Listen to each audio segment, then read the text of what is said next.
Bismillahirrahmanirrahim. Assalamualaikum warahmatullahi wabarakatuh. Yang terhormat Bapak Fakih Ali Syariati LC MSI dan teman-teman yang berbahagia, pertama-tama marilah kita panjatkan puja dan puji syukur kehadirat Allah Subhanahu wa taala, dan salawat serta salam tak henti-hentinya kita haturkan kepada Nabi besar baginda Rasulullah Sallallahu Alaihi Wasallam, yang mana karena beliau kita dibawa dari alam kegelapan ke alam menderang seperti sekarang yang dipenuhi dengan ilmu pengetahuan. Baik, perkenalkan, nama saya Muhammad Hairul Islam. Saya dari Prodi Ekonomi Syariah. Saya ingin membuat video presentasi untuk tugas mata kuliah ilmu tauhid, materi tentang perkembangan ilmu tauhid pada masa Rasulullah, Khalifah Rasidah, Bani Umayyah, Bani Abbasiyah, dan juga pasca Abbasiyah.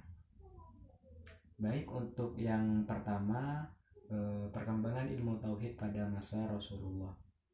Pada masa Rasulullah Shallallahu Alaihi Wasallam merupakan masa pembinaan akidah dengan prinsip kesatuan umat dan kedaulatan Islam.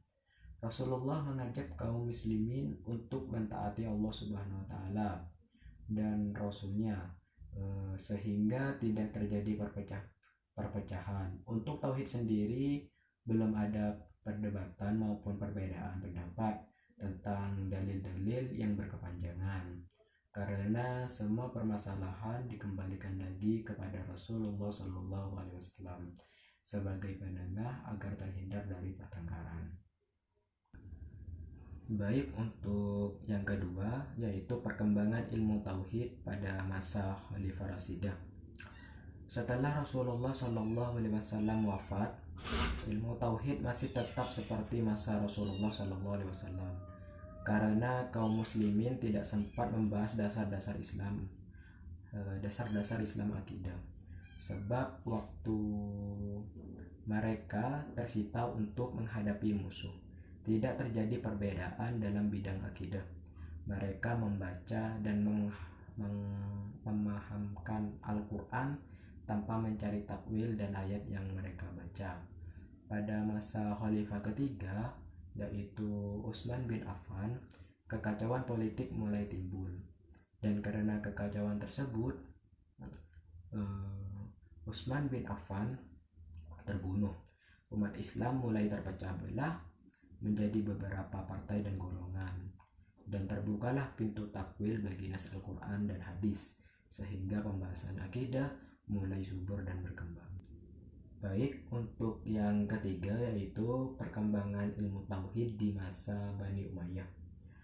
Dalam masa ini kedaulatan Islam bertambah kuat.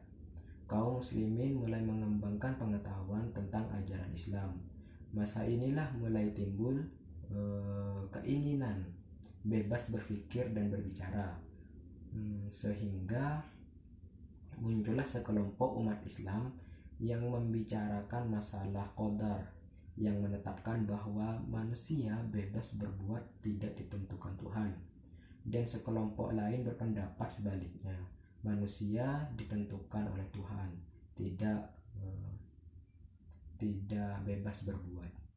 Tetapi kelompok Qadariyah tidak berkembang dan melebur dalam mazhab Mu'tazilah. Baik, untuk yang keempat, perkembangan ilmu tauhid di masa Abbasiyah. Masa ini merupakan zaman keemasan dan kecermelangan Islam. Usaha terkenal waktu itu adalah penerjemahan besar-besaran segala buku filsafat. Para khalifah menggunakan keahlian orang Yahudi, Persia, dan juga Kristen sebagai juru terjemah. Inilah yang melatar belakangi timbulnya aliran-aliran yang tidak dikehendaki oleh Islam. Dalam masa ini muncul polemik-polemik menyerang paham yang dianggap bertentangan. Misalnya dilakukan oleh Amr bin Ubaid al-Mu'tazili dengan bukunya Ar-Raddu ala al-Qadariyah untuk menolak paham Qadariyah. Hisam bin al-Hakam as-Syafi'i dengan buku Al-Imamah Al-Qadar Al-Raddu Al-Ala Az-Zanadiqah untuk menolak paham Mu'tazilah. Abu Hanifah dengan bukunya Al-Amin wa Al-Alim dan Fiqh Al-Akbar untuk mempertahankan akidah Ahlus Sunnah dengan mendasari diri pada paham pendiri Mu'tazilah.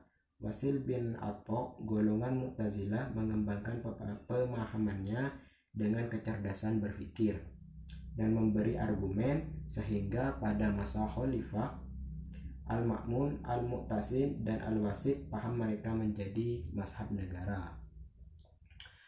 Saat itulah muncul Abu Hasan Al-Asy'ari menentang pendapat gurunya dan membela aliran Ahlu Sunnah. Abu Hasan menggunakan dalil akli dan dalil nakli dan akli dalam menentang Mu'tazilah dan mendapat dukungan dari beberapa tokoh. Baik, untuk yang kelima, perkembangan ilmu tauhid di masa pasca Abbasiyah. Sesudah masa Bani Abbasiyah, datanglah pengikut Al-Asy'ari.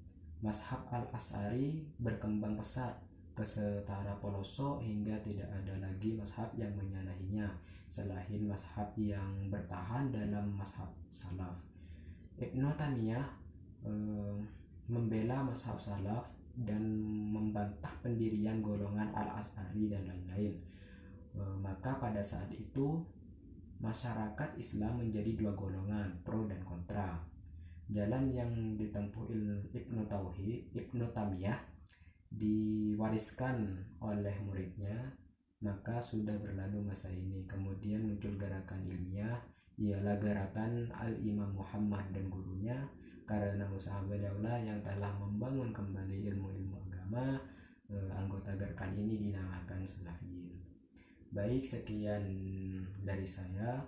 Mohon maaf apabila ada kekeliruan dalam segi materi maupun penyampaian, karena saya juga belajar.